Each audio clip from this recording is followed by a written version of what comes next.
Welcome back to my YouTube channel. ഇന്ന് നമ്മളൊരു സന്തോഷ വാർത്ത പറയാനാണ് വന്നത്. ഒരു രണ്ടാഴ്ച, ഒരു മാസമല്ലല്ലോ, ഒരു മാസം മുമ്പ് ഞാനും അമ്മ ഒരു വീഡിയോ ഇട്ടിട്ടുണ്ട്. 1.5 മാസം മുമ്പ്. എന്താന്ന് വെച്ചാൽ നമ്മളൊരു ഫ്രിഡ്ജ് മേടിച്ചു, ചെറിയ ഫ്രിഡ്ജ് മേടിച്ചു. എന്നിട്ട് ഭയങ്കര കംപ്ലൈൻ്റ് ആയി. റീസെൻ്റ്ലി ഇട്ട വീഡിയോ ആണ്. അപ്പോൾ അതങ്ങനെ കംപ്ലൈൻ്റ് ആയപ്പോൾ കുറേ പേര് പറഞ്ഞു കേസ് കൊടുക്കുക. ആ വീഡിയോയിൽ ഡീറ്റെയിൽ ആയിട്ട് എന്താ പ്രശ്നമെന്ന് പറഞ്ഞിട്ടുണ്ട്. അപ്പോൾ ആ പ്രശ്നം കാരണം കേസ് കൊടുക്കുക എന്നൊക്കെ കുറേ പേര് പറഞ്ഞു ഒരു ഫ്രിഡ്ജല്ലേ, ഈ ഒരു ഫ്രിഡ്ജിന് വേണ്ടി ഇങ്ങനെയൊക്കെ കാണിക്കണം. പക്ഷെ എന്നാലും അവർ നമ്മളോട് ചെയ്തത് ശരിയായില്ല. കസ്റ്റമർ സർവീസ് ഭയങ്കര പുവറായിരുന്നു റിലയൻസിൻ്റെ. അപ്പോൾ നമ്മളും ആദ്യം വിചാരിച്ചു കേസ് കൊടുത്തു കഴിഞ്ഞാൽ അതിൻ്റെ പിറകെ നടക്കണം, ഭയങ്കര മെനക്കേടാ, പിന്നെ ജയിക്കാനുള്ള ചാൻസസ് കുറവ്, ഇതിൻ്റെ പ്രൊസീജിയേഴ്സ് എങ്ങനെയാ, എന്തൊക്കെ ചെയ്യണമെന്നൊന്നും ഒരു ഐഡിയ ഇല്ലല്ലോ. എന്തായാലും കുറേ കഴിഞ്ഞപ്പോൾ നമുക്ക് വാശിയായി.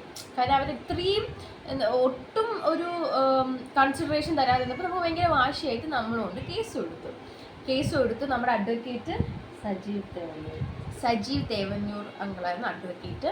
കേസ് കൊടുത്തു. ഇപ്പം കേസ് കൊടുത്തിട്ട് ഏകദേശം 10-20 ദിവസമായി. നമ്മൾ ജയിച്ചു. അവർ പുതിയ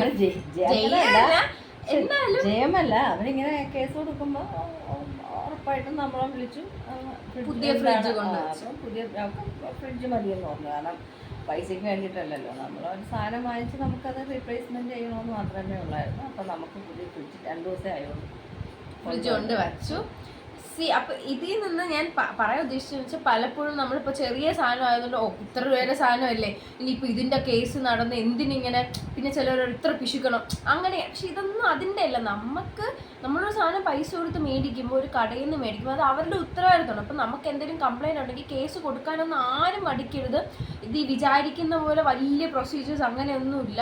ജെന്യൂൻ കേസ് ആണെങ്കിൽ നമ്മൾ ജസ്റ്റ് വിളിച്ച് പറഞ്ഞതേ ഉള്ളൂ. ബാക്കി എല്ലാം അഡ്വക്കേറ്റാണ് ചെയ്തത്. അപ്പോൾ നിങ്ങൾക്ക് ഇതുപോലത്തെ എന്തെങ്കിലും ഇൻസിഡന്റ് സംഭവിക്കുകയാണെങ്കിൽ കേസൊന്നും കൊടുക്കാൻ ഒരു മടിയും കാണിക്കരുത്. ഒരു ചെറിയ കാര്യമല്ലേ, അല്ലെങ്കിൽ ഇനി ഇതിന്റെ പിറകെ നടക്കണം, അങ്ങനെ ഒന്നും വിചാരിക്കരുത്. പോയി കേസ് കൊടുക്കണം. നമ്മളും അങ്ങനെയൊക്കെ വിചാരിച്ചു.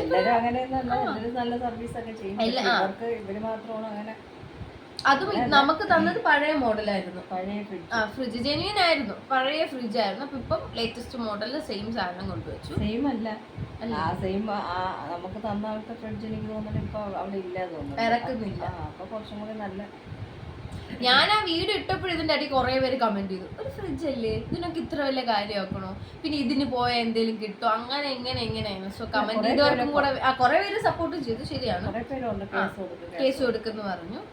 സോ അപ്പം നിങ്ങൾ അറിയിക്കാമെന്ന് വിചാരിച്ചു. ഞാൻ ഹോസ്റ്റലിൽ നിന്ന് ഇപ്പോൾ 2 ദിവസത്തേക്ക് വന്നതാണ് വീട്ടിൽ. അപ്പോഴാണ് ഞാൻ അറിഞ്ഞത് ഫ്രിഡ്ജ് വന്നു. അന്ന് ഫ്രിഡ്ജിന്റെ മുടി വെട്ടിയായിരുന്നു. അല്ല, മുടിയൊക്കെ വെട്ടിയിട്ട് 2 months ആയില്ലേ. അലയൻസ് ഒക്കെ ഞാൻ ഭയങ്കരമായിട്ട് മിസ് ചെയ്യുന്നുണ്ട്. ഞാൻ വരും, വല്ലപ്പോഴും വരും. So that's it. ഇത് പറയാൻ വേണ്ടി ഒരു അപ്ഡേഷൻ അറിയിക്കാൻ വേണ്ടി വന്നതാണ്. ഞാനിതാ ഇപ്പൊ മറ്റന്നാൾ പോവും. ഫ്രിഡ്ജ് കാണിച്ചു തരാം. അപ്പൊ ശരി, ഫ്രിഡ്ജ് കാണിച്ചു. സോ ഇതാണ് പുതിയ ഫ്രിഡ്ജ്. കണ്ടു, ഇതിന് തുറക്കാനൊന്നും ഒരു പ്രശ്നവുമില്ല. So that's it. Tata, bye bye. എല്ലാവരും സബ്സ്ക്രൈബ് ചെയ്യണം, ലൈക്ക് ചെയ്യണം, ഷെയർ ചെയ്യണം. ബൈ.